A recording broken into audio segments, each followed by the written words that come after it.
We begin with the government's monster effort to save the Australian economy. Late today, Prime Minister Scott Morrison announced the biggest stimulus package in our history, a $130 billion JobKeeper scheme. A short time ago, I spoke with Treasurer Josh Frydenberg from Canberra. Thank you for your time. The package you announced today was eye-watering in its size and in its scope. 6 million workers you are going to be paying $1,500 a fortnight for.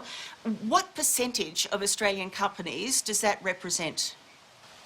Well, this represents an enormous number of Australian companies, and obviously it will depend on how the health restrictions play out over coming weeks and months as to how many companies will actually use the scheme that we've outlined today.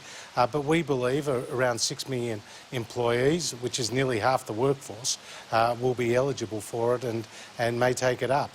This reflects the extraordinary times, Tracy, that we are living in. As you know, Australia is fighting a war on two fronts, a health crisis and an economic crisis. And the Australian people know that their government has their back and will stand with them and get them to the other side.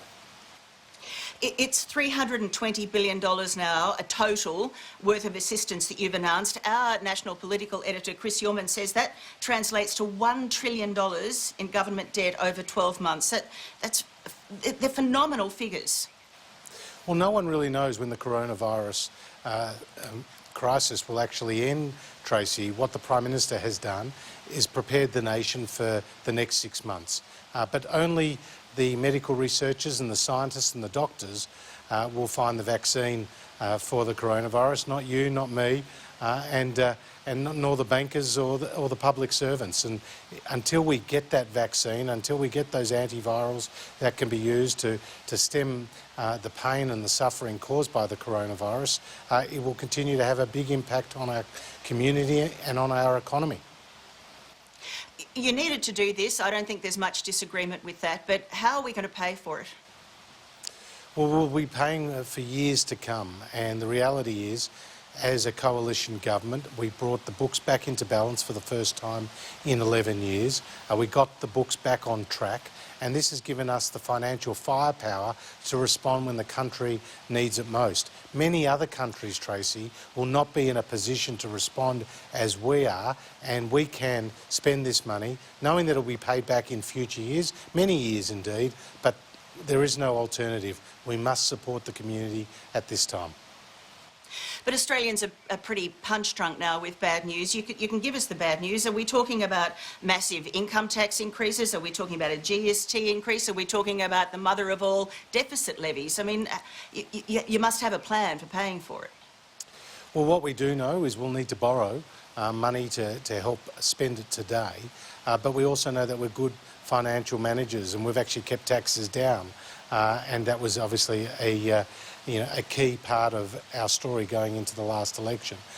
What we do know, though, is these are unprecedented times, and the requirements on government to spend more on income support, like today's announcement, the money that we're spending on small businesses to provide them with relief, the fact that we are co-guaranteeing loans to small businesses with the banks, that are providing a wage subsidy for 117,000 apprentices, giving people tax-free access to their superannuation. All these are measures that you would not take in the normal, ordinary course of business, but we are now because these are such extraordinary times. This is your third package. Will there be a fourth? Well, we'll continue to do what it takes, but the size and the quantum of these packages goes up all the time, and that just reflects the seriousness of the situation. The coronavirus is hitting the economy and hitting it very hard, and many people are doing it tough. And I think the importance of today's announcement, Tracy, is it will keep employers connected to employees. And once we get to the recovery phase, this will allow those businesses to bounce back stronger than ever. Treasurer, President Donald Trump said, I think it was only last week, time moves so quickly in this crisis, that we don't want the cure to be worse than the disease.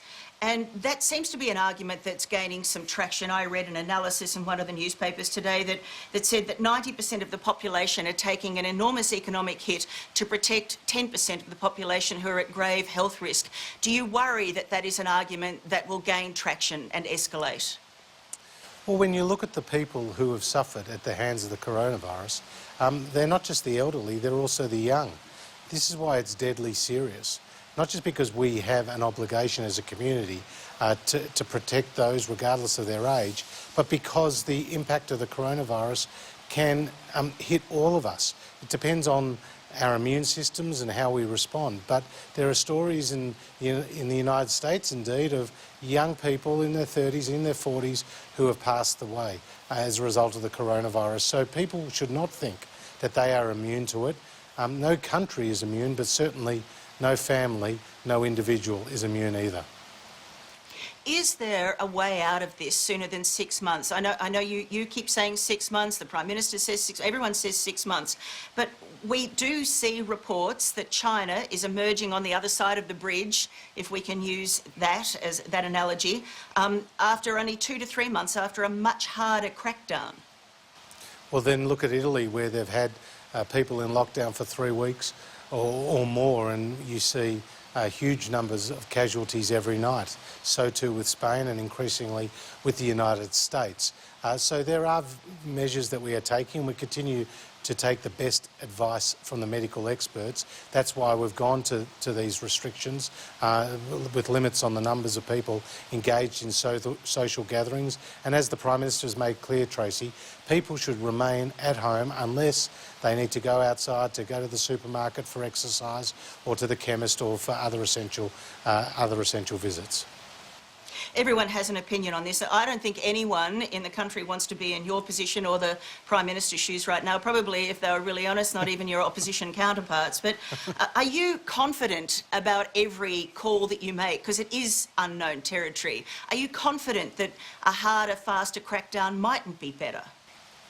Well, again, we continue to take the best possible advice to government, whether that's from the Treasury officials on the economic side or the Chief Medical Officer at both the federal and the state level on the health side.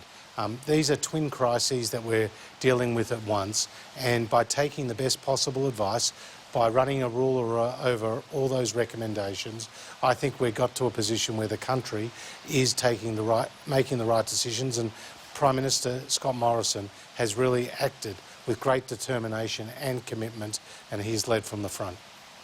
Josh, I'm sorry, we've lost. I'm broadcasting from home.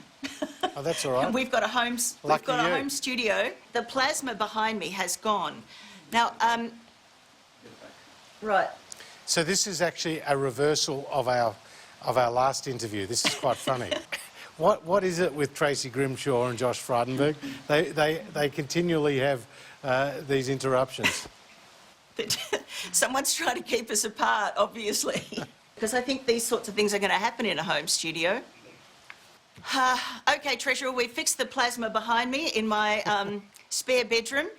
So let's proceed. I only had one more question for you. I wondered whether you canvassed the measures that you announced today with some of our major employers, like, for example, Qantas and Myer, and what kind of feedback you got. Look, I didn't speak to those particular companies, but I continually talk to the business sector to get an understanding of some of the challenges that they are facing. And the universal feedback was that having the employer and the employee connected in a way that we have outlined through a wage subsidy, particularly of this scale and scope, will be very important in helping these businesses reopen on the other side of the coronavirus. OK. I'll leave it there. I know you're a very busy man. Thank you for your time, as always. All the best to you and your viewers too. Treasurer Josh Frydenberg interrupted again from Canberra.